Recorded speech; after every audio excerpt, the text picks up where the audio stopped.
Salve, salve, pessoal. Vendo aí várias postagens em grupos de religião, de Umbanda, eu resolvi fazer a parte 3 da minha participação em terreiros, tá? Por que eu decidi abolir da minha vida a questão terreiro, tá? Em primeiro lugar, a quantidade de falsos pais e mães de santo, assim, vou dar bem na cara, mas não vou citar nomes, por motivos bem simples, não quero levar processo à toa, apesar de a acusação ser real, tá? Mas eu não posso comprová-la, tá? E afirmo isto devido às atitudes dessas pessoas, tá? Vamos começar pelo seguinte: é feito lá um ritual chamado camarinha, tá? E o pai e mãe de santo, não importa se é pai ou mãe agora, tá? Ele acaba fazendo o seguinte: olha, a pessoa é filha de um orixá, beleza? Vamos colocar que é filha de Iemanjá, beleza? Só que a pessoa que dirige, o dirigente do local, não é da mesma orientação, não é filha do mesmo orixá. Se diz ser filho, vou citar outro nome aleatório, filho de Ogum. E então direciona aquele que está fazendo a camarinha para que seja filho não do seu pai de origem, né, no caso de Iemanjá, e sim de Ogum. Tá? Tá, mas qual que é a diferença, né? Falando com pessoas sérias a respeito disso, isso causa uma confusão na vida da pessoa que pode levar até mesmo ao grau de loucura devido à questão da mediunidade. Uma vez que não vai haver a cobrança do orixá certo em relação ao orixá errado, não é isso. Mas você vai estar indo para a direita enquanto você deveria estar indo para a esquerda, sacou?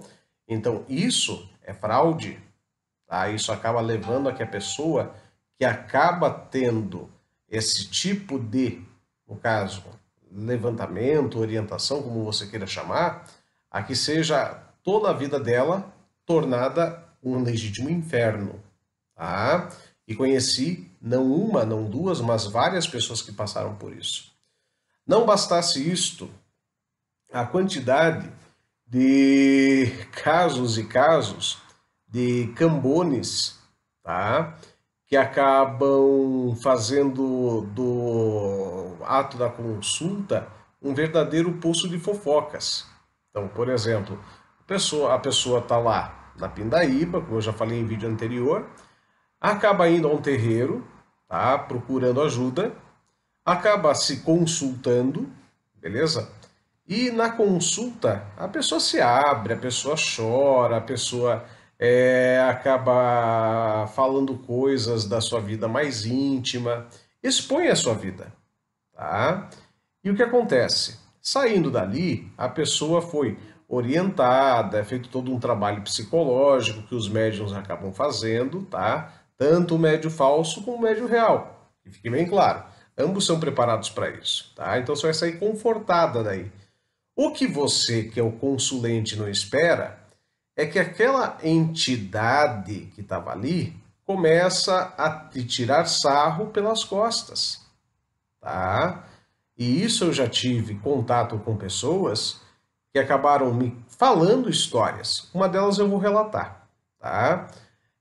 A pessoa foi lá a conversar sobre a situação dela como esposa e com relação ao marido. E então a entidade levanta uma situação. Qual? A situação de que o marido estava tendo caso com a mãe da esposa, com a sogra no caso. A mulher saiu para lá de desestruturada, acabada, o mundo acabou ali. A própria mãe dela tendo um caso com o marido. E isso não era verdade. Isso não era verdade. Tanto que, em grupos internos de terreiros em WhatsApp, isso virou tiração de sarro. Meu, isso poderia. Eu não sei qual foi o resultado para a família, tá? Para o esposo, para a esposa, até mesmo a mãe que ficou envolvida sem ter o que dever, tá? Mas o fato é o seguinte, entenda isso. Isso virou paródia, virou comédia num grupo de WhatsApp das pessoas. Com o Cambone tirando o sarro com quem consultou, isso poderia ter destruído toda a história de uma família.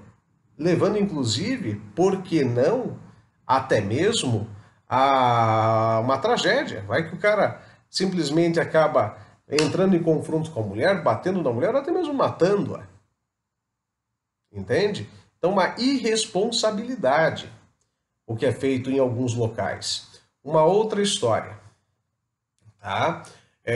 Dentro do ambiente sagrado, passada a tronqueira, tá?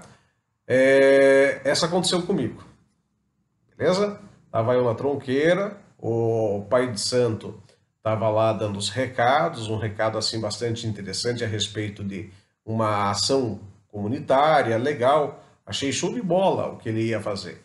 Reuniu o pessoal da gira para que fizesse lá uma ação social, uma sopa, estava muito frio aqui em Curitiba, fazer um sopão e entregar para moradores de rua. Porra, achei muito massa. Eis que um da corrente, logo depois do recado dado, confidencia a outro um comentário que deveria ter ficado na cabeça dele. Se é o que ele acha, beleza.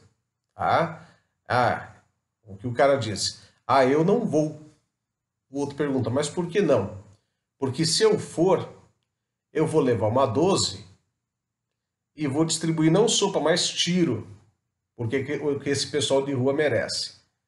Meu, esse cara, minutos depois, ia incorporar uma entidade, ou não, vai saber, e ia atender pessoas que estavam ali, na assistência.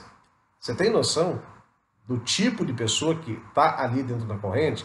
Não, eu não estou falando que ninguém que está lá tem que ser santo. Todos somos humanos, todos temos defeitos, tá? Porém, ali é local sagrado. Isso me levou à descrença a respeito, tá? Uma outra história para você também ficar refletindo a respeito disso, tá? Uma pessoa que é mãe de santo, contato meu, tá?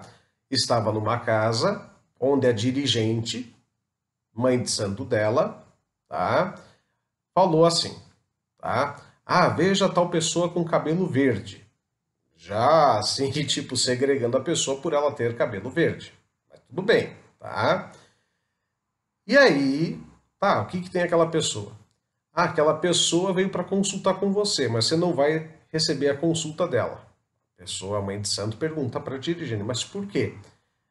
Porque ela veio me falar que ela, apesar de jovem, 20, 22 anos, tá? Ela tá com o vício da bebida. E o que eu falei para ela? A dirigente falando para a mãe de santo. Que ela tá assim porque é sem vergonha. E não é para ser atendida. Porque a sua pombagira, quando vem, só atrai esse tipo de gente. Só atrai esse tipo de tralha. Foi essa a expressão que ela usou. Tá? Você que tem problemas com bebida, com álcool, com cigarro, com drogas, repare que às vezes você vai para um terreiro para tentar se curar e você é mal visto no próprio terreiro. Complicado, né? Então, esse tipo de situação é inadmissível dentro de qualquer religião. Ainda mais uma, eu vou continuar isso no próximo vídeo, na parte 4, ainda mais numa que já foi perseguida, que continua sendo perseguida, em que terreiros são queimados, em que terreiros são invadidos. E aí você começa a imaginar, por que foi invadido? Só por causa da intolerância religiosa? Talvez não. Mas por causa, talvez, e isso eu vou aprofundar no próximo vídeo, de trabalhos mal feitos ou feitos para destruir pessoas. Um abraço.